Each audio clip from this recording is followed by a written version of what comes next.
এইমাত্র সংবাদ আসলো যে আলমার উপর আক্রমণ হয়েছে। খানিকক্ষণ পরে ওখান থেকে সিগন্যালে থেমে গেল। এই মুহূর্তে বাংলাদেশের সবচেয়ে আলোচিত টপিকে পরিণত হয়েছে মানবাধিকার কর্মী শহীদুল আলমের গ্রেফতার হবার বিষয়টি। গাজা অভিমুখী ফ্রিডম ফ্লোটিলার কনসান্স নৌযান থেকে ইসরায়েলি বাহিনীর হাতে আটক হয়েছেন দ্রিকের ব্যবস্থাপনা পরিচালক ও আলোকচিত্রী শহীদুল আলম। বুধবার সকাল 10:30টার দিকে ফেসবুকে প্রকাশিত এক ভিডিও বার্তায় তিনি জানান, সমুদ্রে তাদের আটক করা হয়েছে এবং ইসরায়েলের দখলদার বাহিনী তাকে অপহরণ করেছে। অনেকেই জানতে চাচ্ছেন, ইসরায়েলি বাহিনীর হাতে গ্রেপ্তার হবার বর্তমান কোথায় কেমন আছেন শহীদুল আলম? তাকে ইসরায়েলে জেলেই বাকি জীবন কাটাতে হবে নাকি শীঘ্রই ছাড়া পাবেন? শহীদুলকে ছাড়াতে ইউনূস সরকার কি ব্যবস্থা গ্রহণ করবে? চলুন বিস্তারিত জেনে নেওয়া যাক।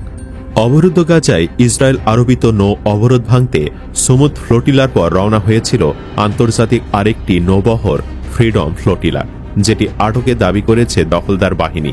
ফ্রিডম ফ্লোটিলা নামের এই নৌবহরে ছিলেন বাংলাদেশি আলোকচিত্রী শহীদুল আলমও। ইসরায়েলি গণমাধ্যম টাইমস অফ ইসরায়েল যখন এই সংবাদ দিচ্ছে, তার আগে নিজের ভেরিফাইড ফেসবুক অ্যাকাউন্ট থেকে একটি ভিডিও বার্তা দেন শহীদুল আলম। শহীদুল আলম ভিডিও বার্তার ক্যাপশনে লিখেন, আমি শহীদুল আলম, বাংলাদেশের একজন আলোকচিত্রী ও লেখক। আপনারা যদি এই ভিডিও দেখে থাকেন তাহলে শুনুন, আমাদের সাগরে আটকে দেওয়া হয়েছে এবং আমাকে ইসরায়েলের দখলদার বাহিনী অপহরণ করেছে। এরা সেই দেশের বাহিনী যারা যুক্তরাষ্ট্র ও অন্যান্য পশ্চিমা শক্তির সক্রিয় অংশগ্রহণ ও সহযোগিতা নিয়ে গাজায় জাতিগত নিধন চালাচ্ছে। ফিলিস্তিনের স্বাধীনতার জন্য লড়াই চালিয়ে যেতে আমি আমার সব সহযোদ্ধা ও বন্ধুর প্রতি আহ্বান জানাচ্ছি। ইসরায়েলি সংবাদ মাধ্যম টাইমস অফ ইসরায়েলের এক প্রতিবেদনে বলা হয়, একটি নতুন ফ্লোটিলা যা গাজার সমুদ্র বন্দরের নিষেধাজ্ঞা ভেঙে প্রবেশের চেষ্টা করেছিল, তবে তা ব্যর্থ হয়েছে বলে জানিয়েছে ইসরায়েল। ইসরায়েলি পররাষ্ট্র মন্ত্রণালয় এক বিবৃতিতে বলেছে, আইনগত নিষেধাজ্ঞা ভেঙে যুদ্ধে প্রবেশের আরও একটি ব্যর্থ প্রচেষ্টা কোনো ফল ছাড়া শেষ হয়েছে। ফ্রিডম ফ্লোটিলা কোয়ালিশন কর্তৃক আয়োজিত এই নয়। জাহাজের ফ্লোটিলায় অন্তত 100 জন সক্রিয় কর্মী ছিলেন। এর মধ্যে একটি জাহাজের নাম কনসিয়েন্স, যা প্রায় 2 সপ্তাহ আগে ইতালি থেকে যাত্রা শুরু করে। সেখানে অবস্থান করছিলেন শহীদুল আলম। একটি সূত্র থেকে জানা গেছে, যারা গ্রেফতার হয়েছে তাদের সবাই সুস্থ এবং স্বাভাবিক আছে। তাদের ওপর কোনো প্রকার নির্যাতন চালানো হয়নি। আরও জানা গেছে, এসব মানবাধিকার কর্মীদের আটকের পর ইসরায়েলের একটি সমুদ্র বন্দরে নেওয়া হয়েছিল। সেখান থেকে তাদেরকে নেওয়া হবে দেশটির কারাগারে। কারাগার থেকে আইনি প্রক্রিয়া শেষ করে তাদেরকে তুরস্কে পাঠানো হবে বলে খবর পাওয়া গেছে।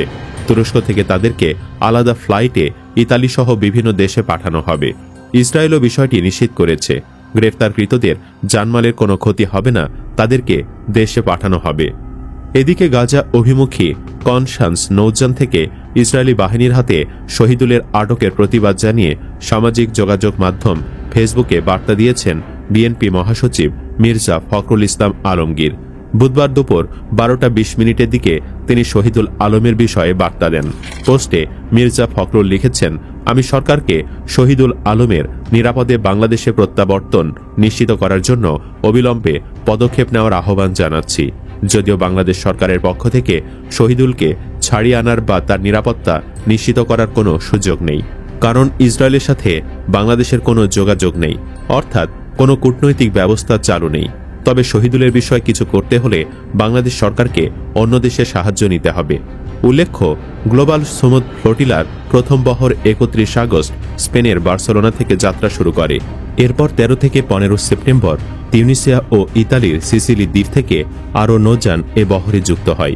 এছাড়া গ্রিসের সাইরাস দ্বীপ থেকে পরবর্তী সময়ে আরও কিছু নৌযান ত্রাণ নিয়ে বহরে যুক্ত হয়।